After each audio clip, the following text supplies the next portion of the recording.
듀오 JL의 클래식 맛집 지금 시작합니다.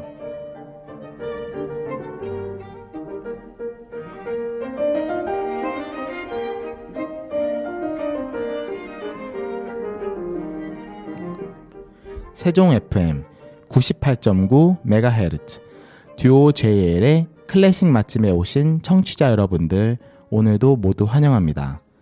저희가 벌써 4회차 방송을 하는 날입니다.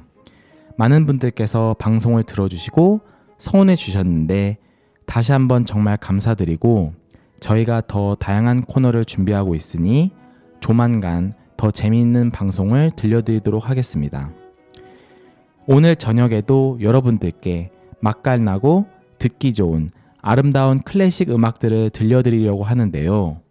오늘도 해설을 해주실 바이올리니스트 이시현 선생님을 모셨습니다. 안녕하세요. 네, 안녕하세요. 네, 요즘 여름이어서 날씨가 참 더운데 시현쌤은 잘 지내고 계신가요? 너무 더워서 힘들지만 그래도 잘 쉬면서 맛있는 거 먹고 잘 지내고 있어요. 저는 요즘 여름 휴가로 어디를 갈까 고민을 많이 하고 있는 것 같아요. 그러시군요. 여름 휴가 하면 바다 아니면 산 아니겠습니까? 시현쌤은 계곡 같은 데는 어떠신가요? 너무 좋죠. 계곡 가서 물에 발도 담고 시원한 그늘에서 수박 한 접시가 너무 먹고 싶네요. 네. 제가 유럽에 있을 때 기차를 타고 독일에서 오스트리아로 넘어갔던 적이 있는데요. 그때 창밖을 보면서 산맥이 그렇게 멋있고 보기 좋았던 기억이 나네요.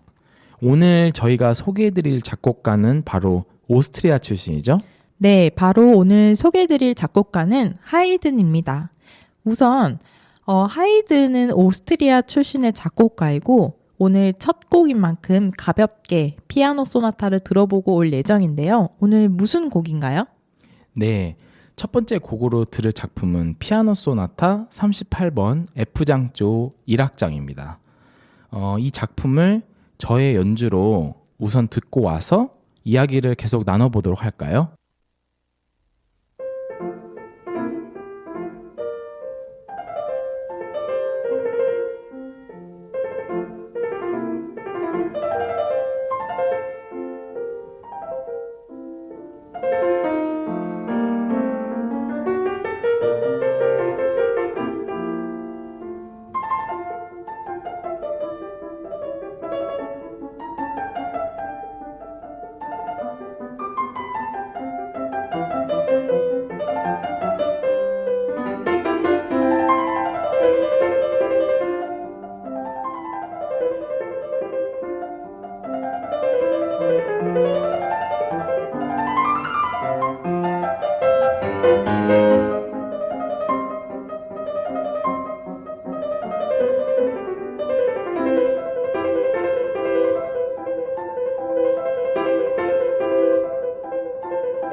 방금 들으신 하이든 피아노 소나타 38번 F장초의 특징은 재치 있고 생기 있는 선율을 보여주고 있습니다. 가만히 귀 기울여 들어보면 부드러우면서 순수한 감흥도 받게 되는 곡이에요. 개인적으로 하이든의 성격이 드러나는 밝고 매력적인 곡이라고 생각해서 첫 번째 곡으로 들려드렸습니다. 네, 그럼 이제 이션 선생님께서 작곡가 요제프 하이든에 대해서 간략하게 설명 부탁드립니다. 네, 프란츠 요세프 하이든은 오스트리아의 작곡가이며 18세기 후반에 빈 고전파를 대표하는 음악가예요. 교향곡의 아버지로도 유명한데요. 106곡의 교향곡을 작곡을 했고 고전시대 기악곡의 전형을 만들었으며 특히 1악장에서 소나타 형식을 완성한 사람으로도 굉장히 유명하죠. 앞서 1악장 피아노 소나타를 들어보았고 이번에는 첼로 협주곡을 들어볼 예정인데요. 이 곡은 200여 년 동안 도서관에 묻혀 있다가 20세기 중반에 재발견된 곡이에요. 바로크 양식과 초기 고전 양식의 특성이 공존하는 작품으로 오늘날 첼리스트들의 필수 레파토리로 널리 연주되고 있습니다. 첼로 협주곡 2번과는 달리 1번에서는 바로크 음악의 색채가 강하게 느껴지는 곡인데 특히 독주와 합주가 경쟁하듯이 정교하게 진행하는 모습은 바로크 협주곡과 유사하며 짧은 후렴구 같은 악구의 반복과 반주 위를 흐르는 화려한 선율이 돋보이는 곡입니다. 후기 바로크에서 고전 시대로 향하는 과도기적인 성향을 담고 있는 점에서 음악적으로 굉장히 가치가 높은 작품이라고 할 수 있는 곡입니다. 한번 들어볼까요? 네, 그럼 하이든의 첼로 협주곡 1번 1악장을 모스티슬랍 로스트 로코비치의 연주로 들어보겠습니다.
네, 저희가 지금까지 피아노나 성악, 현악기로 연주된 곡을 많이 들었는데요. 이번에는 관악기로 연주된 작품을 들어보겠습니다. 네, 바로 하이든 트럼펫 협주곡 E플랫 장조인데요. 이 곡은 유일한 트럼펫 협주곡이자 그의 협주곡 중 생애 가장 마지막에 작곡되어진 작품입니다. 동시대 작곡가들이 외면하던 트럼펫이라는 악기에 새로운 생명력을 불어넣어 주었고 트럼펫의 위상이 올라갔다고 해요. 음악의 구성은 3악장 형식이며 간결한 독주 협주곡입니다. 오늘 들으실 3악장 알레그로는 장하키즈의 시그널로 기억되는 악장인데요. 그 유명한 주제가 삼성부의 현악기에 의해 제시되고 이어 다 같이 반복합니다. 그리고 트럼펫과 관악기가 서로 주고받으며 팡파르 같은 주제를 재현하고 발전시킵니다. 이어 트럼펫과 오케스트라가 교차하면서 첫 주제를 연주하면서 화려하게 끝이 나는 곡이에요. 자, 이제 그럼 하이든의 트럼펫 협주곡 E플랫 장조 3악장을 헤수스 로페즈 코보스가 이끄는 샹브르트 로잔 오케스트라와 세르게이 나카리아코프의 트럼펫 연주로 들어보겠습니다.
네, 이번에 들어보실 곡은 하이든 피아노 트리오 45번의 E플랫 장조인데요.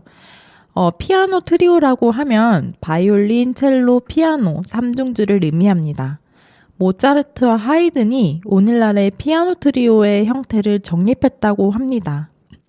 하이든은 불행한 결혼 생활 속에서 피아노의 재능을 지닌 두 여성을 만났고 사랑하는 이들을 위해 피아노 3중주를 3곡이나 작곡하고 이 작품들을 그들에게 헌정했다고 합니다. 그래서인지 그의 실내악 곡들이 위트가 넘치고 사랑스러운 악상이 자주 표현되고 있어요. 그때까지 오스트리아의 작곡가 중에서 이렇게 아름다운 피아노 3중주를 쓴 사람은 없었다고 하는데요. 트리오 곡만 수십 곡을 작곡해서 후손들에게 음악을 물려준 공로가 매우 크다고 느껴집니다. 교향곡의 아버지지만 실내악의 아버지라 평가받아도 될 것 같다라고 생각이 들어요. 네, 저희가 하이든 피아노 트리오를 공부를 참 열심히 했었죠. 네, 제가 또 트리오도 너무 좋지만 이 하이든 E 플랫 장조를 정말 재밌게 공부했던 기억이 나네요. 네, 그 수많은 트리오 곡 중에서 그래도 제일 아름다운 평가를 받는 작품을 저희가 선곡을 했는데요. 하이든의 피아노 3중주 45번 E플랫 장조의 2악장과 3악장, 느린 악장과 빠른 악장을 아모르 피아노 트리오의 연주로 들어보겠습니다.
하이든의 피아노 3중주 45번 E플랫 장조의 2악장 3악장인 느린 악장과 빠른 악장을 아모르 피아노 트리오의 연주로 들어봤습니다.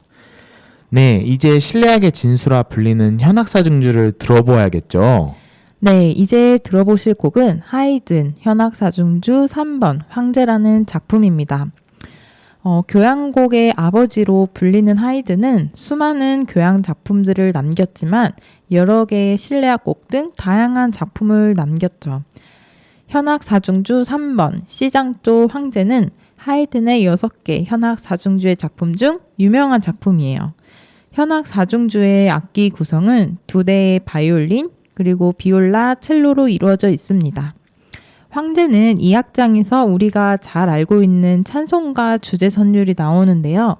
황제라는 부제가 붙은 것은 오스트리아의 애국가인 시니어 황제를 보호하소서의 선율로 나오기 때문입니다. 이런 이유로 이 악장이 우리들의 귀에 익숙하고 유명합니다. 품위 있고 명쾌하며 아름다운 선율의 모티브는 이 노래의 핵심인데요. 유려한 음악적 흐름과 분위기를 잘 들려주고 있어요. 하이든이 이 악장의 멜로디를 무척 소중히 여겼다고 전해집니다. 이 악장의 멜로디도 너무 궁금한데요.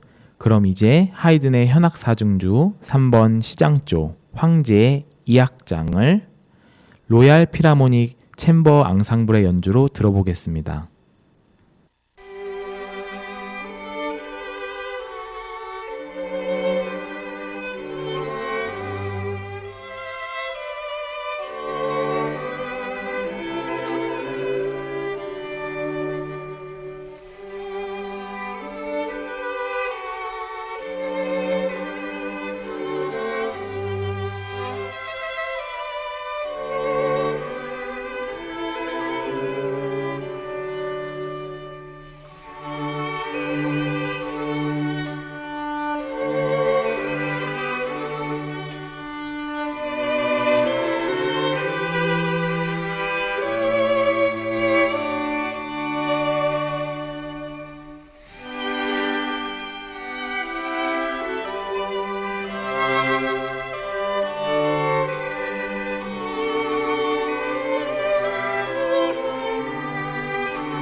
하이든의 현악사중주 3번, 시장조 황제의 2악장을 로얄 피라모닉 챔버 앙상블의 연주로 들어봤습니다.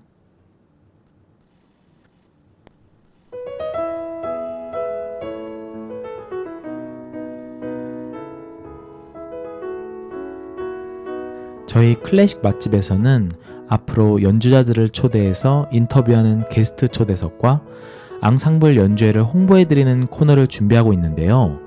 드디어 오늘 저희 방송의 첫 번째 공연 홍보 소식을 전해드리게 되었습니다. 네, 바로 7주년을 맞이한 발트 앙상블인데요. 유럽에서 활동하고 실력이 인증된 음악가로 구성된 현악 어벤져스 팀이라고 합니다. 네, 어벤져스라고 하니까 개개인이 모두 멋지신 분들일 것 같아요. 네, 혹시 철규 선생님은 발트가 무슨 뜻인지 아시나요? 네, 독일어로 숲이라는 뜻이죠. 네, 맞아요. 발트는 독일어로 숲을 뜻하는데요. 다양한 나무들이 어우러져 울창한 숲을 이루듯 발트 앙상블은 독일, 한국 등 국내외에서 오케스트라 및 실내악으로 활동 중인 젊은 연주자들이 음악을 즐기며 함께 공감하고 다양한 음악을 공유하기 위해 모였다고 합니다. 세계적인 챔버 오케스트라로 성장해 나가고자 한다고 하네요. 네, 이렇게 다양한 경험을 쌓고 세계 무대에서 활동을 한 음악가들이 모여서 화합한다면 그 음악도 다채롭고 듣기 좋을 것 같아요. 발트 앙상블은 2015년 예술의 전당 리사이트홀에서 창단 연주회를 가졌고 지금까지도 매년 세종문화회관과 예술의 전당에서도 공연하고 있다고 합니다. 네, 그리고 바이올리니스트 이지혜 님이 발트 앙상블의 음악 감독을 맡고 계신다고 하는데요. 2011년 차이콥스키 국제 콩쿠르에서 3위를 한 차세대 바이올리니스트로서 굉장히 유명하신 분이죠. 이분 연주가 정말 매력적이고 훌륭해서 저도 너무너무 좋아하는 바이올리니스트입니다. 발트 앙상블은 오는 8월 17일 수요일 오후 7시 30분에 서울 예술전당 콘서트홀에서 7주년 콘서트를 열고 멘델스존 교향곡 1번과 브리튼의 프랑크 브릿지 변주곡을 연주하고 2부에 무소르스키의 전람회의 그림을 현악 앙상블 버전으로 편곡한 작품을 한국 초연으로 연주한다고 합니다. 많은 성원과 관심 부탁드릴게요.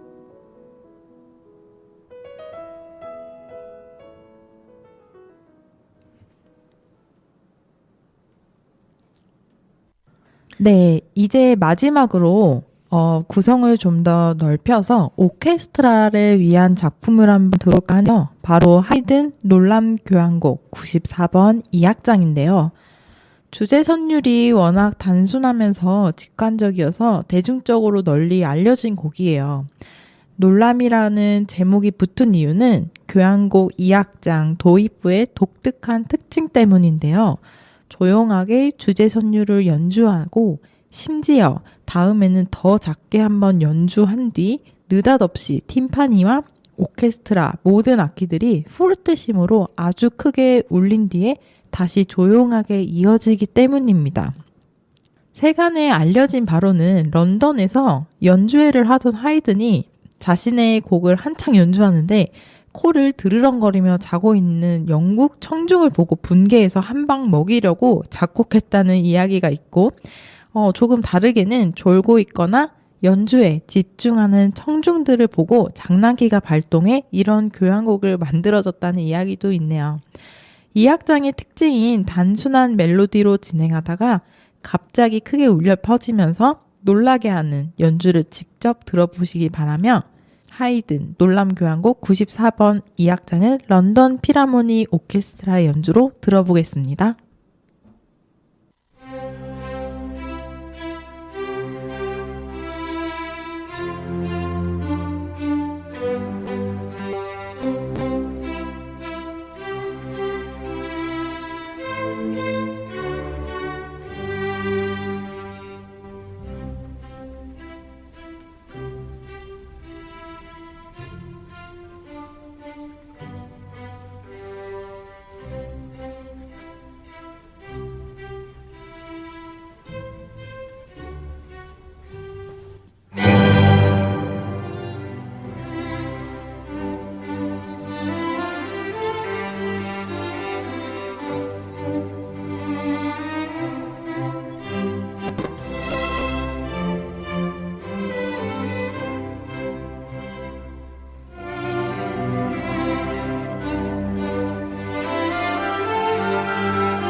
다음 주 듀오 제일의 클래식 맛집에서는 소개해드릴 작곡가가 바로 베토벤입니다. 비운의 운명을 이겨낸 작곡가로 그의 작품들은 전 세계 사람들에게 현재 많은 사랑을 받고 있는데요. 다음 주에는 베토벤의 명곡, 피아노 소나타 월광, 바이올린 소나타 봄, 피아노 트리오 유령, 그리고 피아노 협주곡 황제와 운명 교향곡을 해설과 함께 들려드릴 예정입니다. 그리고 앞으로 저희 클래식 맛집에서는 3가지 코너를 기획하고 있는데요. 첫 번째는 오늘 처음으로 소개해드린 것처럼 앙상블 연주단체의 연주 소식을 여러분들께 알려드리려고 합니다. 주위에 훌륭한 앙상블과 연주자들이 있는데요. 저희가 방송을 통해서 청취자 여러분들께 앙상블 연주단체와 연주 소식을 소개해드릴 예정이니 많은 관심 부탁드리겠습니다. 두 번째로는 훌륭한 음악가들을 게스트로 초대해서 음악에 대해 이야기 나누는 귀한 시간을 가져보도록 할 거예요. 클래식 음악을 듣는 것뿐만 아니라 음악가들과 진솔하게 이야기하는 것을 청취자 여러분들께서 들으시면 정말 흥미있고 재미있는 시간이 될 것 같습니다. 마지막으로는 청취자 여러분들의 클래식에 관한 재미있는 사연을 소개해드리고 원하시는 곡을 들려드리는 음악사연 소개 코너도 기획하고 있습니다. 앞으로 방송이 더 기대되시죠? 저희 세종 FM에 사연을 보내주시면 저희가 추첨을 통해 사연을 소개해드리겠습니다. 그럼 오늘 행복한 하루 보내시고 저희는 다음 주에 찾아뵙겠습니다. 지금까지 클래식 맛집의 피아니스트 정철규, 바이올리니스트 이시현이었습니다.